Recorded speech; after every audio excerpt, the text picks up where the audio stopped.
Hello everyone, welcome back to the channel. आज के video में हम दो बहुत इंपॉर्टेंट इकोनॉमिक्स के टॉपिक्स को कवर करेंगे। पहला RBI is monetary policy, second government fiscal policy. ये दोनों जो टॉपिक्स हैं आपके एग्जाम के लिए भी बहुत इंपॉर्टेंट है एंड आपकी रियल लाइफ इकोनॉमी को समझने के लिए भी काफ़ी यूजफुल रहते हैं।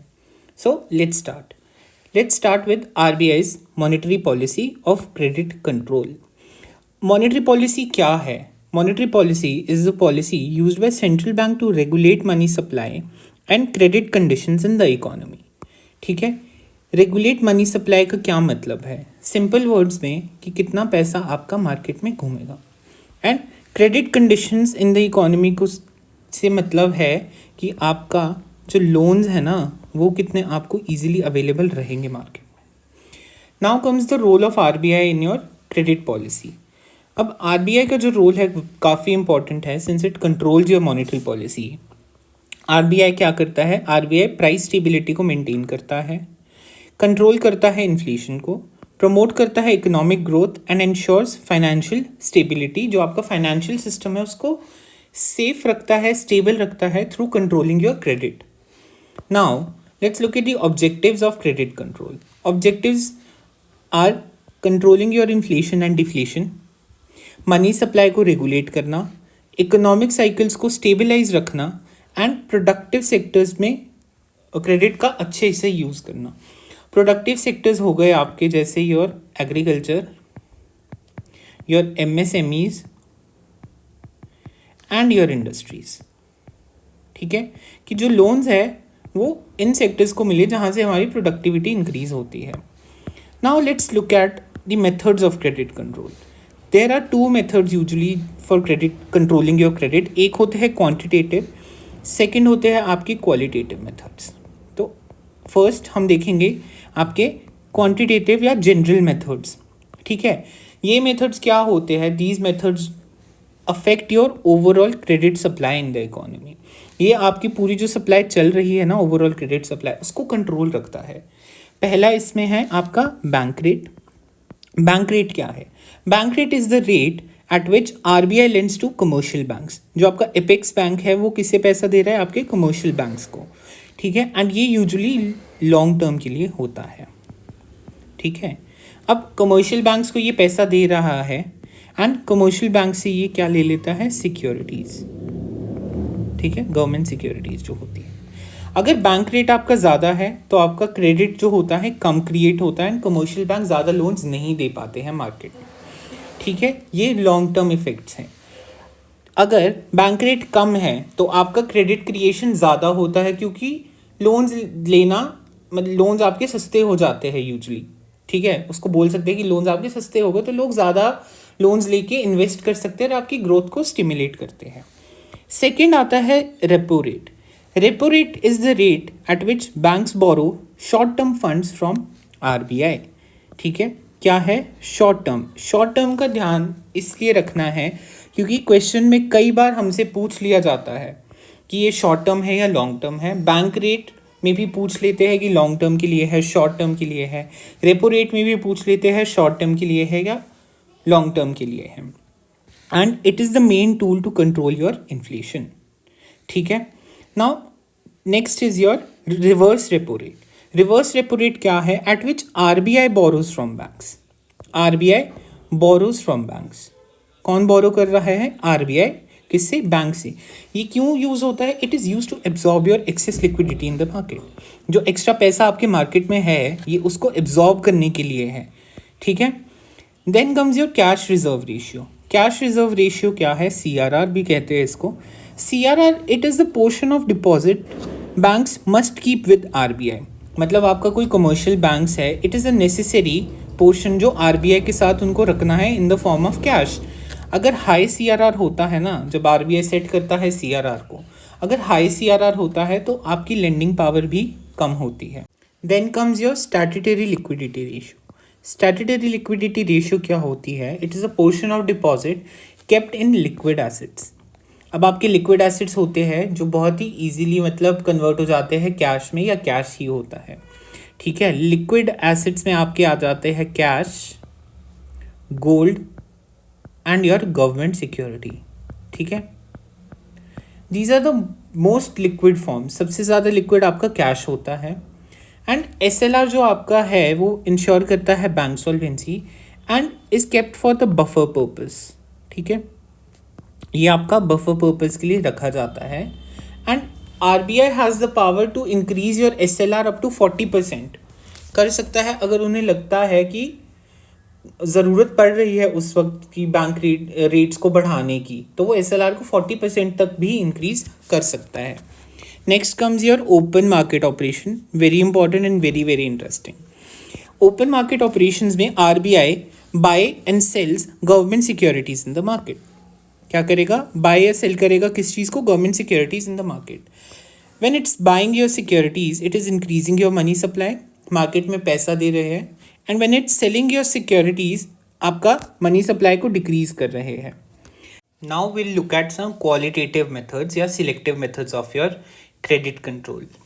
सो जो आपके क्वालिटेटिव मेथड्स होते हैं ना, ये आपके डायरेक्शन को चेंज कर देते हैं क्रेडिट की, कि क्रेडिट किसको मिलेगा। ठीक है, it affects your direction of your credit. So पहला इसमें है सिलेक्टिव क्रेडिट कंट्रोल, कि credit regulation for specific sectors. ठीक है, इसको इन शॉर्ट आप PSL भी बोलते हैं, that is your priority sector lending, your priority sector lending. अलग अलग बैंक्स की अलग अलग लिमिट्स होती है। अब जैसे कल हमने RRV का देखा था, RRVs में 75% की PSL है।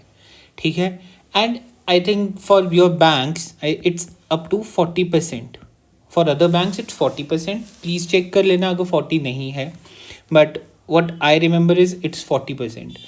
सो प्रायोरिटी सेक्टर लेंडिंग में आपके बहुत सारे सेक्टर्स आते हैं, जैसे आपकी रिन्यूएबल एनर्जी,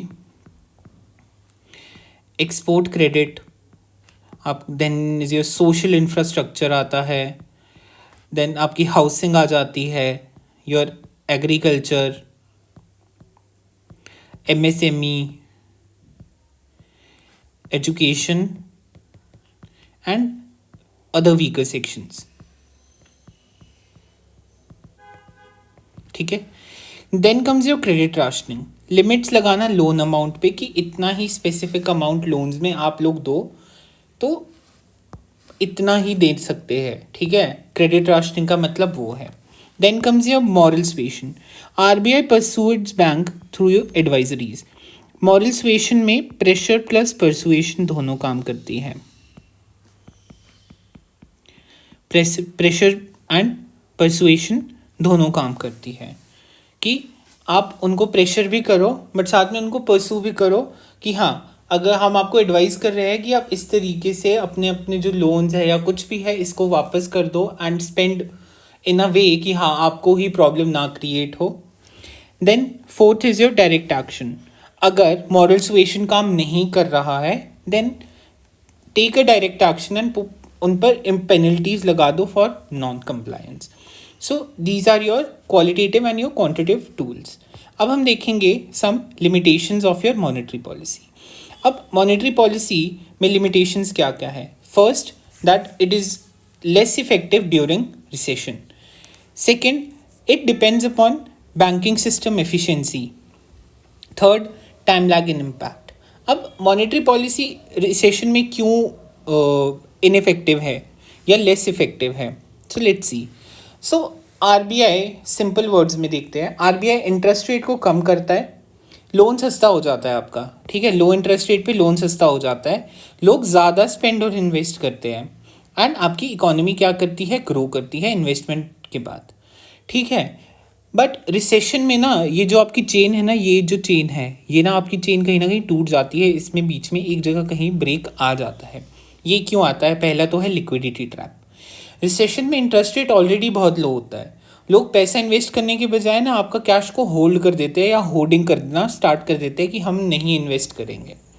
ठीक है, जो आपकी एक्स्ट्रा मनी है वो सर्कुलेट नहीं होती। सेकंड आपका होता है कि लो कॉन्फिडेंस है, लोगों की जॉब और इनकम दोनों चीज़ों का डर होता है रिसेशन के टाइम पे, सस्ते लोन्स होने के बाद भी वो स्पेंड नहीं करते। Third is your high debt, लोग नए लोन लेने के बजाय पुराना लोन चुकाने लग जाते हैं, इसलिए मॉनेटरी पॉलिसी का इम्पैक्ट जो है वो वीक हो जाता है आपका रिसेशन के टाइम पे। Then comes your time lag क्यों है। अब मार्केट रेट्स कम हुए, ठीक है, पहले तो क्या होता है, पहले तो मार्केट रेट चेंज होगा, देन उसके बाद लोग प्लान करेंगे, इन्वेस्ट करेंगे, एंड देन उसके बाद प्रोडक्शन एंड जॉब्स बढ़ते हैं आपके। अब आप एकदम तो जब मार्केट रेट्स गिरते हैं आप एकदम तो इन्वेस्ट करने नहीं जाते ना, दौड़ने की हाँ चलो अब तो हम इन्वेस्ट करेंगे, मार्केट की रेट ठीक हो गए हैं। आप पहले प्लान करोगे कि कहाँ इन्वेस्ट करना है, कितना इन्वेस्ट करना है, कैसे इन्वेस्ट करना है, तभी आप इन्वेस्टमेंट करेंगे। तो जो ये आपके स्टेप्स होते हैं इनमें बहुत ज़्यादा टाइम लगता है, इनमें प्लानिंग लगती है, बहुत मंथ्स लग जाते हैं। सो इसमें आपका टाइम लैग आ जाता है, ठीक है। So these were your limitations of monetary policy. Now let's look at the second part, that is your governments fiscal policy. अब फिस्कल पॉलिसी क्या है? फिस्कल पॉलिसी वो पॉलिसी है जिसमें गवर्नमेंट डिसीजन लेती है regarding your taxation and your public expenditure. In simple words, government decide करेगी कि कितना टैक्स लगेगा और कितना स्पेंड होगा पब्लिक एक्सपेंडिचर पे। Then next is your objectives of fiscal policy. बहुत सिंपल ऑब्जेक्टिव्स है, economic growth, reduction of unemployment, control inflation and reduce करना इनकम इनइक्वालिटी को, एंड साथ में लिख लीजिए capital formation and capital formation. Then comes your instruments of fiscal policy की कैसे क्या क्या क्या इंस्ट्रूमेंट्स है जो यूज़ होते हैं फिस्कल पॉलिसी में। First is your taxation, direct taxes and indirect taxes. Taxes के टाइप्स को will study further in the future, I will make a separate video on that, but अभी के लिए जस्ट अंडरस्टैंड कि direct taxes में क्या क्या आता है आपका। Income tax, corporate tax, indirect में आपके जीएसटी आ गए, एक्साइज ड्यूटीज आ गई। Second, public expenditure is also instrument. इसमें क्या क्या आता है आपका, गवर्नमेंट जो स्पेंड कर रही है, एक्सपेंडिचर का मतलब है खर्चना, कि जो स्पेंड हो रहा है गवर्नमेंट का वो कहाँ कहाँ हो रहा है इंफ्रास्ट्रक्चर पे, एजुकेशन एंड हेल्थ पे, डिफेंस पे हो रहा है, एंड वेलफेयर स्कीम्स पे हो रहा है। थर्ड, पब्लिक बोरोइंग, कि गवर्नमेंट लोन कहाँ से लेती है, बॉन्ड्स इशू करती है, जो वो आपके इसमें आते हैं, that is also your instrument of fiscal policy. Fourth आता है आपका budgetary policy, surplus budget, balance budget या आपका डेफिसिट बजट है। इसको भी हम बजट वाले वीडियो में समझेंगे, I make a separate video, tax के साथ ही आपका बजट भी कवर होगा उस वीडियो में। देन हम देखेंगे आपका टाइप्स ऑफ फिस्कल पॉलिसी, ये बहुत ज़्यादा इंपॉर्टेंट है and we'll also understand it with the help of your diagrams, ठीक है। First is your expansionary fiscal policy. Recession के टाइम पे क्या है, एक्सपेंशनरी क्यों है, स्पेंडिंग को बढ़ाया जाता है एंड टैक्सेस को कम किया जाता है, ठीक है। एंड देन आपकी आती है कॉन्ट्रैक्शनरी फिस्कल पॉलिसी, जिसमें इन्फ्लेशन के टाइम पे स्पेंडिंग को कम किया जाता है और टैक्सेस को बढ़ा दिया जाता है, ठीक है। वही है मार्केट से पैसा सोक करना है ताकि प्राइस लेवल स्टेबल हो जाए। अब हम देखेंगे आपका डायग्राम के through expansionary and your contractionary fiscal policy. Now इस डायग्राम में आपको दो कर्व्स दिख रहे हैं, ED1 and your supply curve. This is your aggregate supply curve. Short run and long run अभी के लिए छोड़ दो, just focus on your short run supply curve. तो इनिशियली AD और AS कहाँ पे इक्विलिब्रियम ला रहे हैं, यहाँ पे। So let's mark it E1 and आपका ये आपका OP प्राइस पे है, ठीक है। अब ये बहुत टाइम से, अब एक्सपेंशनरी पॉलिसी जब होगी, एक्सपेंशनरी पॉलिसी में क्या होता है, गवर्नमेंट अपनी स्पेंडिंग बढ़ा देती है। गवर्नमेंट क्या करती है, स्पेंडिंग को इंक्रीज कर देती है, ठीक है। Since government increase your spending, आपका एग्रीगेट डिमांड भी उससे पुश होता है and your AD curves shifts to this point. इसको हम E2 ले लेते हैं। जब ये ऊपर चला गया तो इसके साथ साथ आपका जो प्राइस है वो भी P1 पे चला जाएगा, ठीक है। एंड यहाँ पे भी आगे की तरफ आपका रियल GDP पुश करेगा, ग्रोथ होगी। नाउ ये तो हो गया आपका एक्सपेंशनरी पॉलिसी। अब देखेंगे हम कॉन्ट्रैक्शनरी पॉलिसी में। कॉन्ट्रैक्शनरी पॉलिसी में आपका डिमांड कर्व यहाँ पे है, ED1 कट कर रहा है ऐसे शॉर्ट रन या एग्रीगेट सप्लाई कर्व को E पॉइंट पे, ठीक है, and at this price level with this amount of GDP, ठीक है। अब यहाँ पे एक्सेस में प्राइस है, मान लो this price level is quite high, तो यहाँ पे इन्फ्लेशन हो रही है। इन शॉर्ट, इन्फ्लेशन के टाइम पे गवर्नमेंट क्या करती है, कॉन्ट्रैक्शन करना है ना, कॉन्ट्रैक्शन का मतलब होता है खींचना या कम करना, तो अब गवर्नमेंट स्पेंडिंग को घटा देती है। तो गवर्नमेंट स्पेंडिंग को घटा देती है, जिससे क्या होगा, जब स्पेंडिंग घटेगी तो आपकी जो डिमांड है ना वो भी गिरेगी। ठीक है, डिमांड गिरी एंड ये आपका कर्व आ गया आपका E1 पे एंड आपका प्राइस लेवल गिर गया। ठीक है, प्राइस लेवल आ गया OP1 पे एंड जो आपका ग्रोथ है वो भी थोड़ा पीछे आ जाएगा, ग्रोथ कम होगा। ठीक है, वो आ गया इस पॉइंट पे। So this is your expansionary and contractionary government policy. Prices को कंट्रोल करने के लिए कॉन्ट्रैक्शनरी पॉलिसी का यूज़ किया जाता है। ठीक है, then let's see limitations of fiscal policy. अब फिस्कल पॉलिसी की भी लिमिटेशंस हैं। पहली, political influence. Second, time consuming implementation. Third is your risk of high fiscal deficit. ठीक है, अब फिस्कल डेफिसिट का रिस्क यहाँ पर क्यों है, ठीक है, ये भी समझ लेते हैं। अब फिस्कल पॉलिसी में क्या है, गवर्नमेंट टैक्स कलेक्ट कर रही है। ठीक है, टैक्स कलेक्ट करती है और स्पेंड करती है। रिसेशन के टाइम पे क्या होगा, गवर्नमेंट ज़्यादा स्पेंड करेगी। ठीक है, क्योंकि इकोनॉमी को बूस्ट करना है, रिसेशन में चल रहे तो ऑब्वियसली बूस्ट करना है, तो रिसेशन के टाइम पे गवर्नमेंट स्पेंडिंग को बढ़ा देती है। तो वो इतना ज़्यादा स्पेंड कर देती है कि टैक्स आपका कम कलेक्ट हो रहा है। टैक्स कम कलेक्ट हो रहा है, स्पेंडिंग ज़्यादा हो रही है, तो इससे क्या हो रहा है कि जो आपका एक्सपेंडिचर है ना वो ज़्यादा है आपके रेवेन्यू से, तो ये आपका डेफिसिट क्रिएट कर देता है। डेफिसिट क्रिएट कर दिया तो आ गया ना आपका फिस्कल डेफिसिट। ठीक है, कि आप स्पेंड ज़्यादा कर रहे हो, कलेक्ट कम कर रहे हो, आपका रेवेन्यू कम है आपके एक्सपेंडिचर से, आपका खर्चा ज़्यादा है आपके इनकम से या रेवेन्यू से, सॉरी। ठीक है, second is your political influence. Political influence के टाइम पे क्या होता है कि फ्रीबीज इंट्रोड्यूस कर दिए जाते हैं। ठीक है, पॉलिटिक्स का बहुत ज़्यादा स्ट्रॉन्ग इन्फ्लुएंस होता है आपके पूरे इस फिस्कल पॉलिसी में। क्या बताया था मैंने अभी कि फ्रीबीज इंट्रोड्यूस हो जाते हैं। इलेक्शन से पहले गवर्नमेंट बहुत सारी फ्री स्कीम्स अनाउंस करती है। हम सबको पता है कौन कौन सी स्कीम्स अनाउंस होती है, कहाँ कहाँ होती है, कैसे होती है, क्यों की जाती है। सिंपली अपना वोट बैंक बढ़ाने के लिए। ठीक है, लॉन्ग टर्म इकोनॉमी को छोड़ के वो वोट बैंक पे ज़्यादा फोकस्ड रहते हैं। ठीक है, शॉर्ट टर्म पॉपुलैरिटी को वो ज़्यादा प्रेफर करते हैं लॉन्ग टर्म स्टेबिलिटी से, तो उसमें भी बहुत ज़्यादा आपकी अननेसेसरी स्पेंडिंग होती है। पॉलिटिकल इन्फ्लुएंस का वही मतलब है कि जो फ्रीबीज और आपकी फ्री स्कीम्स को इंट्रोड्यूस किया जाता है वो बहुत ज़्यादा अननेसेसरी होती है। ठीक है, that is your unnecessary spending just for the sake of your vote bank. So fiscal deficit और पब्लिक डेट इंक्रीज हो जाता है। So in one line, political pressure makes the government spend more and tax less, and that increases your fiscal deficit all in all. So this was your government's fiscal policy and your monetary policy of RBI. So बहुत quickly एक recap कर लेते हैं। Monetary policy क्या है, monetary policy कौन बनाता है आपका RBI। ठीक है, मॉनेटरी पॉलिसी कौन बना रहा है आपका सेंट्रल बैंक या RBI। कंट्रोल क्या करता है, मनी सप्लाई को एंड क्रेडिट कंडीशंस को। इसके टूल्स क्या क्या है आपके, bank rate, repo rate, reverse repo rate, CRR, SLR, OMO, आपके ओपन मार्केट ऑपरेशंस।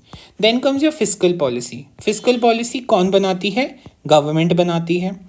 कंट्रोल क्या करती, कंट्रोल कैसे करती है, टैक्सेस के थ्रू और स्पेंडिंग के थ्रू। ठीक है, अपना टैक्स के थ्रू एंड पब्लिक एक्सपेंडिचर मतलब स्पेंडिंग के थ्रू करती है। इसके क्या क्या टूल्स या इंस्ट्रूमेंट्स है आपके, taxation, public expenditure, public borrowing etcetera. So this was all about your monetary policy and fiscal policy.